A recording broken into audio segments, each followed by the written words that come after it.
Magandang umaga po sa lahat. Luzon, Visayas, Mindanao kung sa kayong dako na mundo po tayo nagbabalik dito sa ating munting channel. Samuel Soriano TV29 para mag-discuss ulit ng another coins. At ito po ay ating hilig, mangolekta ng barya. Kaya ako tayo nandito nagsiselling ng kanilang mga halaga para malaman natin ang kanyang tunay na presyo po. At isa tayong kolektor. Ayan po. Magandang umaga po sa lahat ng aking mga subscriber. Kung saan kayong dako na mundo po, keep safe po sa lahat and God bless. Maraming salamat po sa lahat ng aking mga subscriber dyan. Thank you so much. Yun naman po hindi pa po nakapag-subscribe dyan. Ayan. Maraming salamat din po sa nanonood doon sa aking FB page. Ayan. Lahat po nang nakapalo sa akin doon sa aking FB page. Thank you so much. Ayan, makisusuyo lang sana ako doon sa ating mga nanonood dito sa aking munting channel. Ayan, suportahan nyo po sana ang aking FB page. Ayan, follow po ang aking FB page, Samuel Soriano po. Ayan. Yun naman po hindi pa po nakapag-subscribe dito sa aking munting channel. Anyayahan ko sana kayo. Malaking tulong na po ang inyong gagawin tulad ng pagpindot ng ating subscribe button, like and share para ma-update ko naman kayo sa mga latest ko pang gagawin mga video po. Mayroon na naman tayong pag-usapang barya guys at ito po ay barya lang. Ayan. Ang pag-usapan po natin ngayon ay 25 centimos po na kulay dilaw. Kung tawagin ng mga Tagalog, ito po ay tansong dilaw.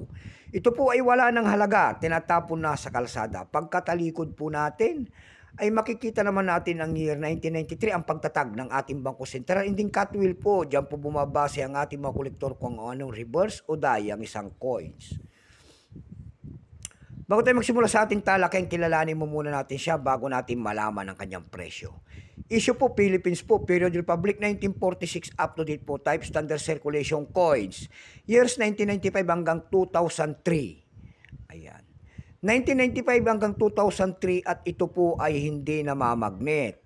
Yun naman pong 2003 hanggang 2017 yun po ay namamagnet.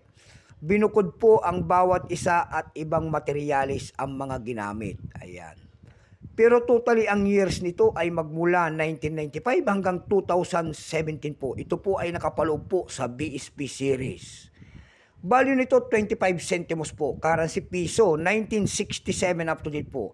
Composition po niyan ay brass. May bigat lamang 3.8 grams. May haba pong 20 mm. May kapal po naman itong 1.5 mm. Hugis po bilog.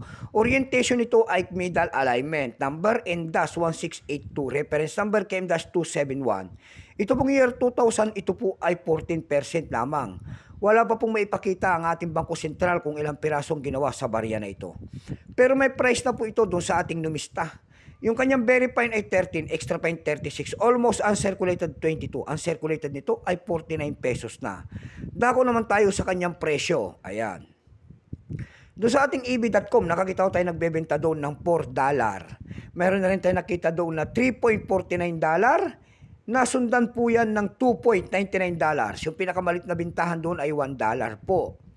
Dako tayo sa Carousel PH. Sa Carousel PH naman po nakikita ko tayo nagbebenta doon ng 120 pesos.